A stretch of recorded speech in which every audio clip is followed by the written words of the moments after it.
G'day guys, today we'll be doing a bit of information about the rear wing on a supercar.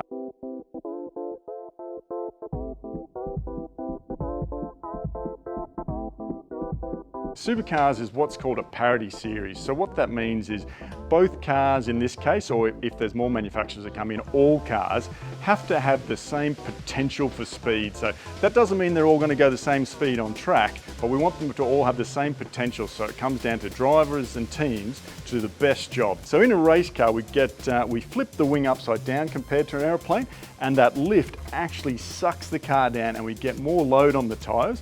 More load on the tyres, more grip for going around corners.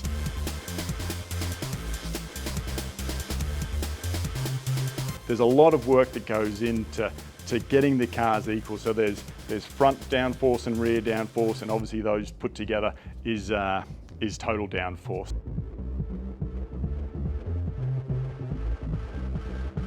Why it's this profile? It's this profile because it's been developed a long time ago. It's a fairly easy profile to make as far as an aero profile, so we're trying to keep costs down.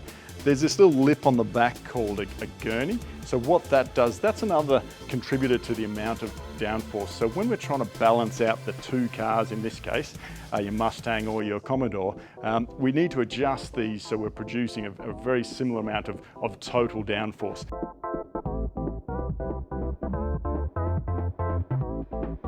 Obviously, we want the wing to look pretty cool on track, so you make it as big as you can. One of the limiting factors to making it even bigger is you don't want it to go outside the bodywork. It looks super cool on street tracks when we're racing so close to the wall. Clearly, if the wing hung out past the bodywork, well, you'd rip it off occasionally, which we don't want to do.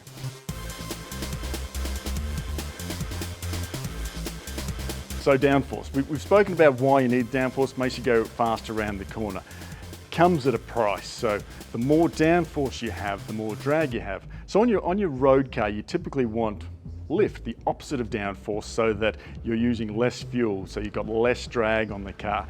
The optimum race car, which we're not allowed, would have an active rear wing. What that means is you don't want all that downforce when you're going straight, because you're trying to be as fast as possible and use as least amount of fuel as possible. So you'd actually wind the wing down. So you'd change the angle of attack into the air so that you produce less downforce. So that's what, if you can see there's some holes here, we can adjust the angle that this is hitting the airstream, and that will also adjust the amount of downforce being produced.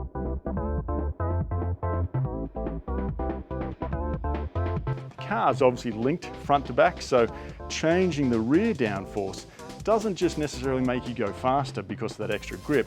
It may upset the balance of the car because you've got a ratio of front to rear downforce. So just having more on one end doesn't necessarily make you have a faster race. So in summary, rule-wise, the width is ruled, the height of the gurney, this profile, it's all ruled, it's all checked to a couple of mil tolerance. The position that the wing goes on the car, these wing end plates they're called, all of that is ruled and is checked at every single race meeting. That's about all the time we have for the rear wing. Any other technical questions, hit us up and we'll get back to you.